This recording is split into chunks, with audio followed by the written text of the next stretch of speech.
Hello and welcome to 100% maths. Hello students, आप सब कैसे हैं? I hope you all are doing well.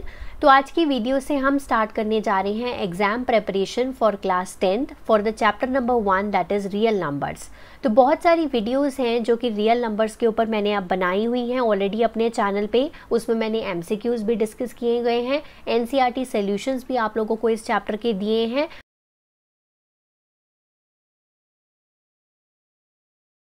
और साथ में कुछ एक्स्ट्रा क्वेश्चंस भी आप लोगों को बहुत सारे करवा रखे हैं। ठीक है, तो उन सारी वीडियोस के जो लिंक हैं वो आप लोगों को डिस्क्रिप्शन बॉक्स में मिल जाएंगे, आप वहां से जाकर देख सकते हैं। और टेलीग्राम ग्रुप ज़रूर ज्वाइन कर लीजिए, वहां से भी आपको जाकर सारे ये वीडियोस के लिंक्स मिल जाते हैं। ठीक है, वो फ्री ऑफ कॉस्ट है, उसका ज्वाइनिंग लिंक जो है वो आप लोगों की स्क्रीन पर शो हो रहा है। ठीक है, तो आज की वीडियो में हम क्या खास करने वाले हैं, आज की वीडियो से जो CBSE ने सैम्पल पेपर हमारा रिलीज़ किया है फॉर द सेशन 2022 एंड 2023, उसको पढ़ने के बाद मैंने ये वीडियोस जो हैं इसके क्वेश्चंस को डिज़ाइन किया गया है और ये प्रीवियस ईयर क्वेश्चंस ही हैं और इनमें हम डिस्कस करेंगे, हमारे MCQs डिस्कस करेंगे, असर्शन रीज़न क्वेश्चन डिस्कस करेंगे इस पर्टिकुलर चैप्टर के, फिर हम डिस्कस करेंगे 2 मार्क्स 3 मार्क्स और अपने 5 मार्क्स के क्वेश्चंस को जिस चैप्टर में से भी बनते हैं। ठीक है, तो बहुत ही ज़्यादा इम्पॉर्टेंट वीडियो है ये आप लोगों के लिए। ठीक है, तो ये वीडियोस जो हैं वो बहुत ही ज़्यादा आपके लिए हेल्पफुल रहने वाली हैं। सो वीडियो को एंड तक ज़रूर देखना है आप लोगों को और चैनल को ज़रूर सब्सक्राइब कर लीजिए ताकि, और बेल आइकन को भी ज़रूर दबाइए ताकि जो वीडियो की नोटिफिकेशन है जब भी आए तो आपसे मिस ना हो जाए कोई वीडियो। ठीक है, तो आज की वीडियो बहुत इंपॉर्टेंट है क्लास 10th के बच्चों के लिए, वीडियो को एंड तक ज़रूर देखिएगा। आइए वीडियो स्टार्ट करते हैं। तो स्टार्ट करते हैं with number 1 MCQ, the number of decimal places after which the decimal expansion of the rational number will terminate. ठीक है, इस क्वेश्चन के लिए आपको 2 चीज़ें चेक करनी है। सबसे पहले जो भी आपको रैशनल नंबर गिवन हो आपने उसका डिनोमिनेटर चेक करना है। नंबर 1 डिनोमिनेटर में क्या होना चाहिए, 2 की पावर होनी चाहिए और 5 की पावर होनी चाहिए। ठीक है, अगर है दोनों तो मतलब ये क्या है, एक टर्मिनेटिंग डेसिमल है। बट क्वेश्चन हमारा ये नहीं था कि ये टर्मिनेटिंग है या नॉन टर्मिनेटिंग है। ठीक है, तो मतलब ये टर्मिनेटिंग तो है बट कितने प्लेसेस ऑफ डेसिमल के बाद ये टर्मिनेट होगा, ये क्वेश्चन है हमारा। तो यहाँ पर जो 2 की पावर है 4 है और 5 की पावर कितनी है 3 है, तो जो हाईएस्ट पावर होती है, ठीक है, उतने प्लेसेस ऑफ डेसिमल के बाद ये टर्मिनेट करता है। ठीक है, अब जैसे यहाँ पर हाईएस्ट पावर 4 है तो ये 4 डेसिमल प्लेसेस के बाद टर्मिनेट करेगा। अगर आ जाए इसको सॉल्व करना, ठीक है, तो आप क्या करोगे, 5 की पावर भी आप क्या बना दोगे, 4 बना दोगे, तो ऊपर नीचे आप 5 की पावर 1 से मल्टीप्लाई कर दोगे, तो ये बन जाएगा 23 × 5, 2 की पावर 4 और 5 की पावर 4। ठीक है, अगर सॉल्व करना आ जाए तो इस तरह से करना है। अदरवाइज़ आप जब MCQ कर रहे हैं तो आप सिंपल लिख सकते हैं कि this will terminate after 4 places of decimal. ठीक है, question number 2, the exponent of 3 in the prime factorization of 144। तो यहाँ पर सिंपल पहले 144 की प्राइम फैक्टराइजेशन करते हैं। ठीक है, 72, ये हो गया 36, ये हो गया 18, 2 के टेबल पे फिर से जाएगा, देन 3 के टेबल पे, देन 3 1। ठीक है, सो यहाँ पर आ गया प्राइम फैक्टराइजेशन ऑफ 144, 2 4 टाइम्स और 3 जो है वो 2 टाइम्स है, 2 4 टाइम्स और 3 2 टाइम्स, ये होगी प्राइम फैक्टराइजेशन ऑफ 144। अब क्या पूछा है उसने, द एक्सपोनेंट ऑफ 3 का एक्सपोनेंट यानी कि 3 के ये जो एक्सपोनेंट है, मतलब 3 की पावर में क्या है, 3 की पावर में क्या है 2 है, तो मतलब exponent of 3 in the prime factorization of 144 is 2। ठीक है, मतलब 3 की पावर में क्या है, तो यहाँ पर 2 है, तो आंसर आ गया option number B 2। Next question number 3, ठीक है, if 2 positive numbers P and Q, ठीक है, आपको गिवन है, ठीक है, P एंड Q, तो LCM आपको बताना है। तो अब आप देख सकते हो P और Q में एक A है, ठीक है, दोनों में, और दोनों में क्या है B है। अब LCM में क्या होता है, आपको सारी चीज़ें लेनी होती हैं और जो भी चीज़ लेनी है आपको उसकी हाईएस्ट पावर लेनी है। यहाँ पर A² है, यहाँ पर A की पावर 4 है, तो आप क्या लोगे, a की पावर 4 लोगे, क्योंकि एलसीएम में हमें हाईएस्ट पावर लेनी होती है। और यहाँ पर b क्यूब है और यहाँ पर b की पावर 1 है, तो आप क्या लोगे, b की पावर क्यूब लोगे। तो आंसर क्या आ गया, ऑप्शन नंबर सी। अगर इसी क्वेश्चन में आपको पूछ लिया जाए कि HCF निकालो, तो आप क्या करोगे, अब ए बी तो दोनों में ही है, लोगे तो आप दोनों ही, तो a स्क्वायर है, यहाँ पर a की पावर 4 है। HCF में आप छोटी पावर लेते हो, a स्क्वायर, और b की पावर 3 है और यहाँ पर b की पावर 1 है, तो आप b की पावर 1 लोगे, तो ये आ जाएगा HCF, इन केस HCF पूछा होता तो। ठीक है, अब इसमें LCM पूछा था, तो option number C is the correct answer. Next question number 4, the HCF multiply by LCM for the numbers 50 and 20। ठीक है, तो 50 एंड 20 के पहले प्राइम फैक्टराइजेशन कर लेते हैं। ठीक है, तो ये मैंने कर ली इसकी 50 की प्राइम फैक्टराइजेशन, ऐसे ही 20 की भी कर लेंगे। ठीक है, 2, 5 एंड 5। ठीक है, अब यहाँ पर पहले 20 और 50 को हम लिख लेते हैं, तो 50 में आ गया 2 × 5 × 5, यानी कि 2 × 5 का स्क्वायर, और इसमें आ गया 2 × 2 × 5, यानी कि 2 का स्क्वायर × 5। ठीक है, अब यहाँ पर HCF क्या होगा, 20 और 50 का। HCF में क्या करना है, 2 लेना है, पर 2 की छोटी पावर लेनी है। ठीक है ना, तो 2 की छोटी पावर क्या है, 1, और यहाँ पर 5 की छोटी पावर क्या है, 5। ठीक है, सो यहाँ पर 2 × 5 10 हो गया। देन LCM में आपको क्या करना है, सारे नंबर्स लेने हैं और उनकी हाईएस्ट पावर लेनी है, तो 5 का स्क्वायर और 2 का स्क्वायर, 25 × 4 यानी कि 100। ठीक है, और उसने क्या पूछा था, HCF मल्टीप्लाई बाय LCM, तो HCF क्या है 10 और LCM क्या है 100। So answer of this question is, ठीक है, 1000, यानी कि option number C. Clear. Next question number 5, if A and B are relatively prime numbers then what is their HCF। जब भी कोई दो प्राइम नंबर्स होते हैं तो उनका HCF क्या होता है, उनका HCF हमेशा 1 होता है। इसके लिए मैं एक एग्जांपल लेके बताती हूँ आपको। आप मान लो एक प्राइम नंबर आपके पास 13 है और एक प्राइम नंबर आपके पास 17 है। अगर आप 13 की प्राइम फैक्टराइजेशन करो तो 1 × 13 आएगी, 17 की करोगे तो 1 × 17 आएगी।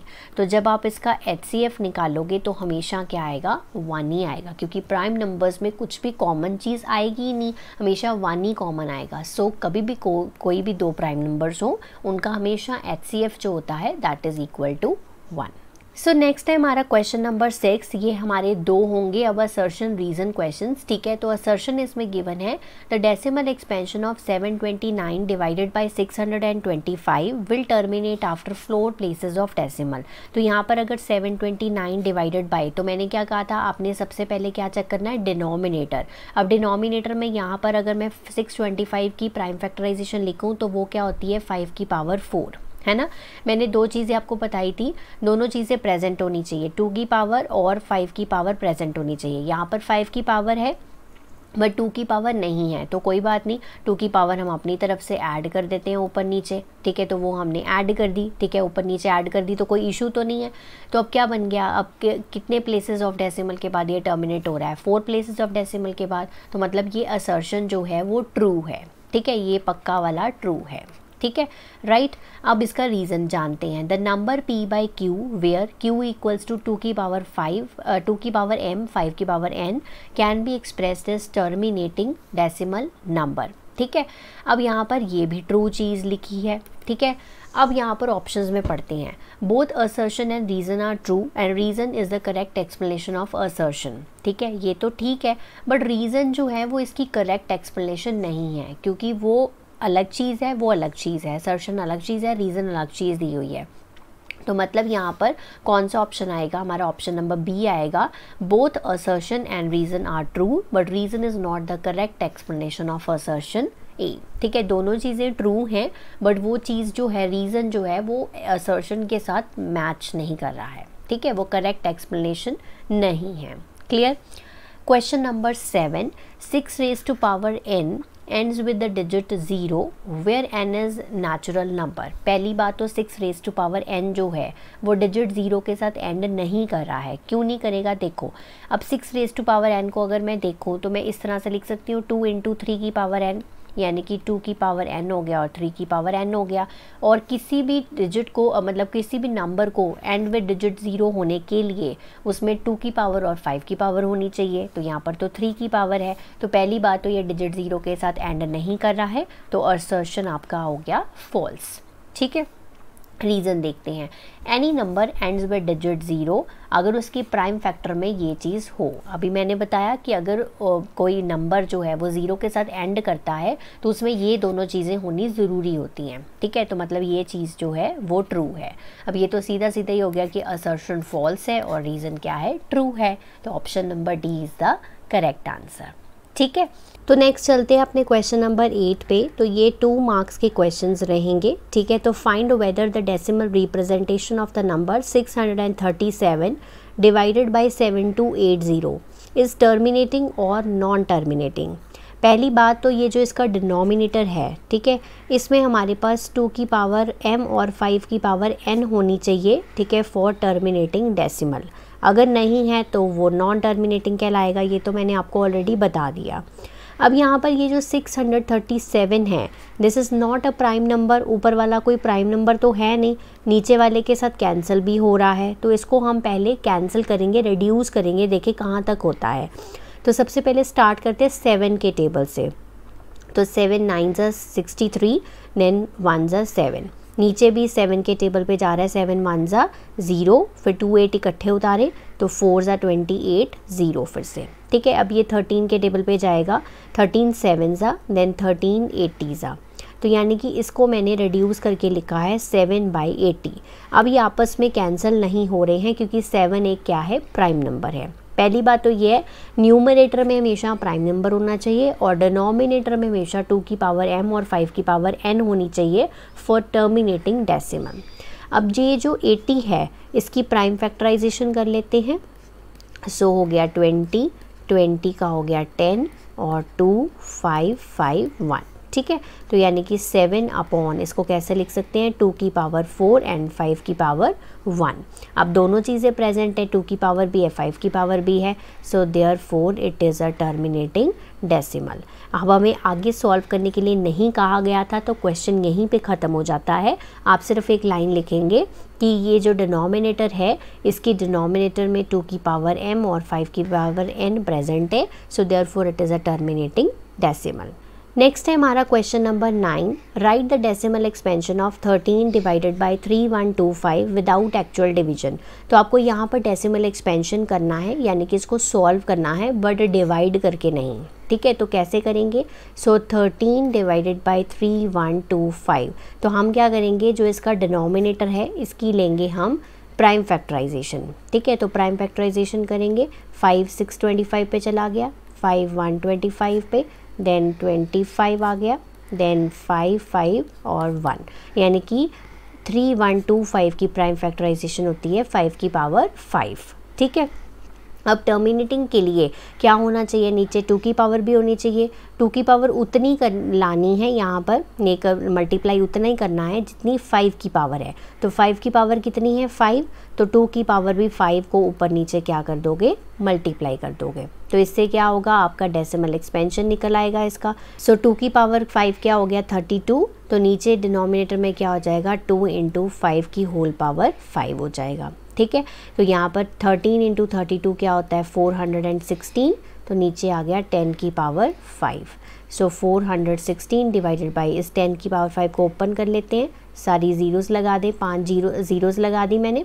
ठीक है, तो यहाँ पर पॉइंट लगाओ अब 0.00416। ठीक है, तो ये आ गया आपका इस क्वेश्चन का रिक्वायर्ड आंसर। ऐसे आपको डेसिमल एक्सपेंशन निकालनी है।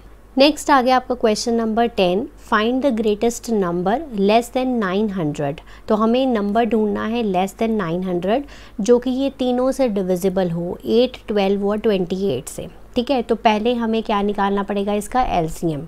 तो 8 का हम प्राइम फैक्टराइजेशन अगर करें तो 2 × 2 × 2 यानी कि 2 की पावर 3 आएगा। 12 का करेंगे तो 2 × 2 × 3 आएगा, आप कर देख सकते हैं। 2 का स्क्वायर × 3 हो गया, और 28 का करेंगे तो 2 × 2 × 7 आएगा, यानी क्या 2 का स्क्वायर × 7। अब हम अगर एलसीएम निकालें 8 12 और 28 का, तो क्या आएगा, हमें वो नंबर लेना है, ठीक है, सारे नंबर्स तो लेने हैं, नंबर की क्या लेनी है, हाईएस्ट पावर, यानी कि 2 अगर लेंगे तो 2 की हाईएस्ट पावर क्या है, 3 है, तो वो लेना है, 3 भी लेना है और साथ में 7 भी लेना है, यानी कि क्या आ गया, 2 की पावर 3 कितना हो गया हमारे पास 8, ठीक है, और 3 इंटू 7 कितना हो गया 21, यानी कि 168 आ गया इसका एलसीएम। बट ये इसका आंसर नहीं है अभी, क्योंकि उसने पूछा है ग्रेटेस्ट नंबर लेस देन 900, 900 से छोटा नंबर लेना है हमें जो कि ये तीनों से क्या हो, डिविजिबल हो, ठीक है। अब यहाँ पर आप क्या करेंगे, 900 को 168 से क्या करेंगे, डिवाइड करेंगे। तो स्टेप नंबर 1 में क्या करा मैंने, डिवाइड 900 बाई 168, ठीक है। तो जब आप 900 को 168 से डिवाइड करेंगे तो आप देखेंगे 168 5 ज़ा कितना आ रहा है, 840। अगर मैं इसको 6 पे करूँगी तो वो 900 से बड़ा हो जाएगा, तो वो यहाँ नहीं आएगा, ठीक है। तो यहाँ पर आ गया नीचे 60, ठीक है। तो यहाँ पर हमारे पास कोशेंट कितना आ रहा है, we getting the quotient as 5, तो कोशेंट कितना आ रहा है 5, और इस कोशेंट को मैं क्या करूँगी 168 से मल्टीप्लाई कर दूँगी, यानी कि 840। सो 840 जो है वो नंबर है जो कि डिविजिबल होगा एग्जैक्टली बाय 8, 12 एंड 28, ठीक है, और ये 900 से छोटा भी है, ठीक है ना। तो ये आ गया इस क्वेश्चन का रिक्वायर्ड आंसर।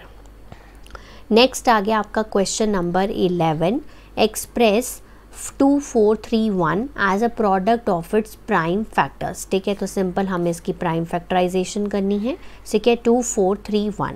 अब आप देखेंगे ये एक ऐसा नंबर है इस तरह से, ये ना तो ये 2 पे जा रहा है क्योंकि पीछे 1 है, ना ये 3 पे जा रहा है, ना ये 4 पे जाएगा, 5 पे, 6 पे, 7 पे, आप चेक करेंगे ये सीधा जाएगा 11 पे, ठीक है। तो इसीलिए मैंने नंबर इस तरह से लिया था ये वाला। सो 11 2 ज़ा 22, ठीक है, तो 2 बचा, 23 आ गया, फिर से 22 आएगा और फिर लास्ट में 11 बचेगा, तो 221 रह जाएगा, ठीक है। अब ये जाएगा 13 पे, ठीक है। सो 13 1 ज़ा 13, तो कितने बच रहे हैं हमारे पास यहाँ पर पीछे 9, तो ये जाएगा 7 पे, 17 ज़ा, तो लास्ट में 17 और 1, सो 2431। तो कुछ नंबर्स इस तरह से होते हैं जो कि डायरेक्टली 7 से कई बार सीधे चले जाते हैं, या 11 13 पे चेक कर लिया करो, ठीक है। सो इसकी प्राइम फैक्टराइजेशन है 11 into 13 into 17। Next question number हमारा 12, find the HCF of 1008 and 1080 by prime factorization method.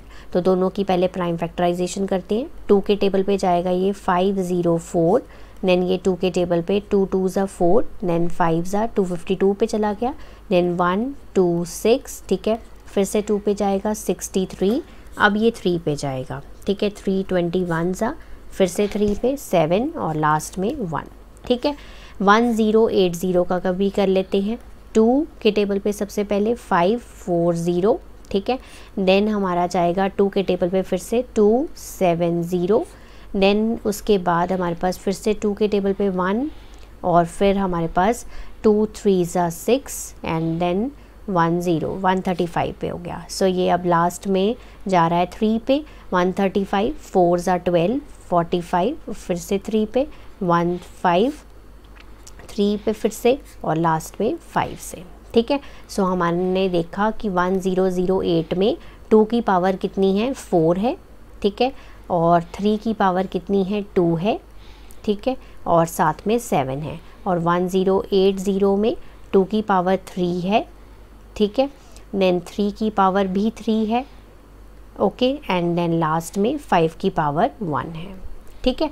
HCF में हम क्या लेते हैं, दोनों में एक तो नंबर हो, ठीक है, तो दोनों में हमारे पास 2 है, ठीक है, तो दोनों में 2 है बट छोटी पावर लेनी है, यानी कि 2 की पावर 3, और 3 लेना है उसकी भी छोटी पावर लेनी है, यानी कि 3 की पावर 2, ठीक है। 7 और 5 नहीं ले सकते क्योंकि वो दोनों में प्रेजेंट नहीं है। सो ये आ गया 8 इंटू ये हो गया 9, दैट इज़ इक्वल टू 72। तो 72 is the HCF of 1008 and 1080, ठीक है।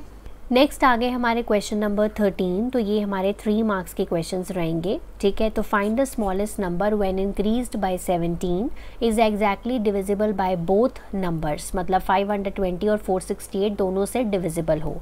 तो अब इस केस में हम लेंगे इसका एलसीएम। तो इसको पहले प्राइम फैक्टराइजेशन से हम इसकी देखते हैं, प्राइम फैक्टर्स में इसको स्प्लिट करते हैं, ठीक है। तो ये आ गया 260, तो ये आ जाएगा 130, 2 के टेबल पे फिर से जाएगा 65। अब ये ना तो 2 पे जाएगा ना 3 पे जाएगा, सो ये सीधा 5 पे टेबल पे कर लेते हैं।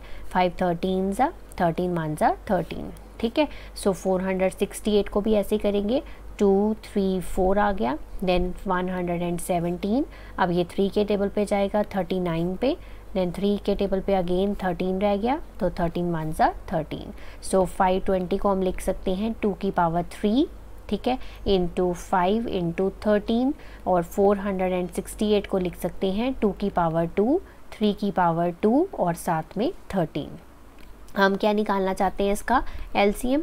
सो 520 और 468 का एलसीएम क्या आएगा, 2 की पावर 3 लेंगे और 3 की पावर 2 लेंगे। हमने सभी नंबर्स लेने होते हैं एलसीएम में, और जो भी नंबर लेना है उसकी हाईएस्ट पावर लेनी है। 5 भी लेना है और 13 भी लेना है, ठीक है, क्योंकि 13 की पावर 1 ही है, तो 13 की पावर 1 ही लेंगे। सो ये आ गया 8 इंटू 9 इंटू 65, ठीक है, दोनों का करके, तो 72 इंटू 65, तो ये आ जाएगा 4680, ठीक है।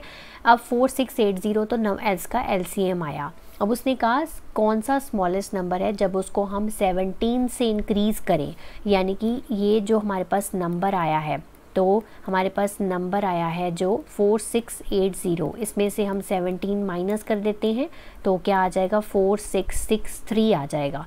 अब जब हम इसमें 17 ऐड करेंगे, इंक्रीज्ड बाय 17 करेंगे, तो ये दोनों से क्या होगा, डिविजिबल होगा। तो answer of this question is, आपने जो एलसीएम निकाला है उसमें से 17 आपको माइनस कर देना है, तो ये नंबर आ जाएगा, ठीक है। तो ये नंबर है, जब इसमें हम 17 इंक्रीज करेंगे तो ये एग्जैक्टली डिविजिबल होगा बाय बोथ द नंबर्स, ठीक है। नेक्स्ट आ गया आपका question number 14। Show that 9 raise to power n cannot end with digit 2 for any natural number, ठीक है। तो उसको करने के लिए सिंपल 3-4 लाइंस आप लोगों को लिखनी है, ठीक है। अब यहाँ पर हम लिखेंगे सबसे पहली line, as to end with digit 2, ठीक है। अब किसी भी नंबर को जब डिजिट 2 से एंड करना है तो it should be divisible bye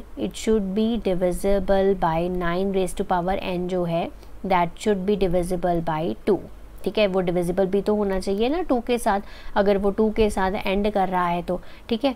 so that is लिखेंगे प्राइम फैक्टराइजेशन जब हम करें 9 रेज़ टू पावर n की, तो prime factorization of 9 raise to power n, ठीक है, शुड कंटेन 2, ठीक है। प्राइम फैक्टराइजेशन में क्या आना चाहिए, 2 आना चाहिए, बट ये तो पॉसिबल नहीं है, क्योंकि जब हम प्राइम फैक्टराइजेशन कर रहे हैं 9 रेज़ टू पावर n की, तो 9 रेज़ टू पावर n को कैसे लिख सकते हैं, 3 into 3 raise to power n ऐसे लिख सकते हैं। तो इसमें तो सिर्फ क्या हो रहा है, 3 आ रहा है, तो as 9 raise to power n में क्या आ रहा है, कंटेन ओनली 3, और साथ में क्या हो सकता है, 1 हो सकता है, क्योंकि 1 तो सभी का ही होता है फैक्टर, ठीक है। 3 और 1 ही आ रहा है, ठीक है। So by fundamental theorem of arithmetic, तो हम लिखेंगे कि इस थ्योरम के अकॉर्डिंगली क्या होगा कि देयर इज़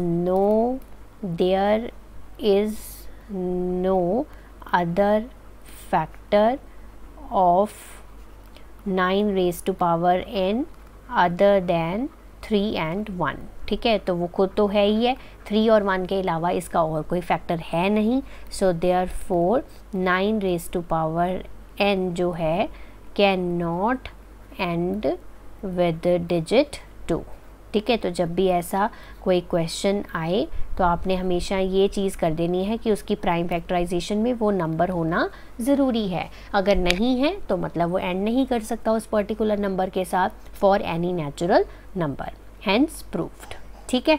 नेक्स्ट क्वेश्चन है हमारा क्वेश्चन नंबर 15, ठीक है। In a seminar the number of participants in Hindi, English and mathematics are 60, 84 and 108 respectively, ठीक है। तो हमें इसमें minimum number of rooms required निकालनी है, तो मिनिमम चीज़ निकालनी है, तो मतलब HCF निकालना है। तो हम 60, 84 और 108 का क्या निकालेंगे, HCF निकालेंगे, ठीक है। तो 60 को हम पहले प्राइम फैक्टर्स में ब्रेक करते हैं, ठीक है। तो 60 को कैसे करेंगे, 2 30 ज़ा, देन 2 के टेबल पे फिर से 15, अब 3 के टेबल पे चला जाएगा, 5 ज़ा 15, 5 1 ज़ा 5, ठीक है। अब इसके बाद हम करेंगे 84 को, ठीक है, ये आ जाएगा 42, देन अगेन 2 पे जाएगा 21, देन अब 3 पे करेंगे 7 ज़ा, ठीक है, 21 एंड 7 1 ज़ा 7, और 108 को भी ऐसे करेंगे, 254 ज़ा, देन 2 पे अगेन जाएगा 27 पे, देन 3 पे, 3 9 ज़ा 27, देन 3 3 ज़ा 9 एंड 3 1 ज़ा 3, ठीक है। तो 60 को मैंने कैसे ब्रेक किया, 2 की पावर 2 इंटू 3 इंटू 5, 84 को 2 की पावर 2 इंटू 3 इंटू 7, 108 को 2 की पावर 2 इंटू 3 की पावर 3, ठीक है। तो ये हो गया। अब हमने इसका क्या फाइंड आउट करना है, HCF ऑफ 84, 60 एंड 108, ठीक है। तो क्या होगा, वो नंबर लेना है जो सब में प्रेजेंट है, 2 सब में प्रेजेंट है, और 2 की पावर छोटी क्या है, मतलब सब में इसमें तो सेम ही है, 2 की पावर 2 आ जाएगा।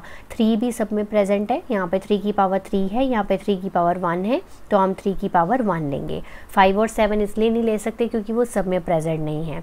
तो 4 3 ज़ा कितना हो गया, 12 हो गया। ये तो निकले हैं अभी हमारा HCF। अभी हमने निकालना है minimum number of rooms required, ठीक है। If in each room the same number of participants are to be seated and all of them being in the same subject, ठीक है। तो इसमें हमें क्या करना है, नंबर ऑफ रूम्स रिक्वायर्ड, तो कैसे करेंगे, number of rooms required is equals to जितने नंबर ऑफ पार्टिसिपेंट्स हैं, ठीक है, टोटल नंबर ऑफ पार्टिसिपेंट्स हैं डिवाइडेड बाय जो इसका HCF आया है, ठीक है, यानी कि 12, उससे डिवाइड कर देंगे। तो टोटल नंबर ऑफ पार्टिसिपेंट्स कितने हैं, 60, 84 और 108, ये पार्टिसिपेंट्स थे ना।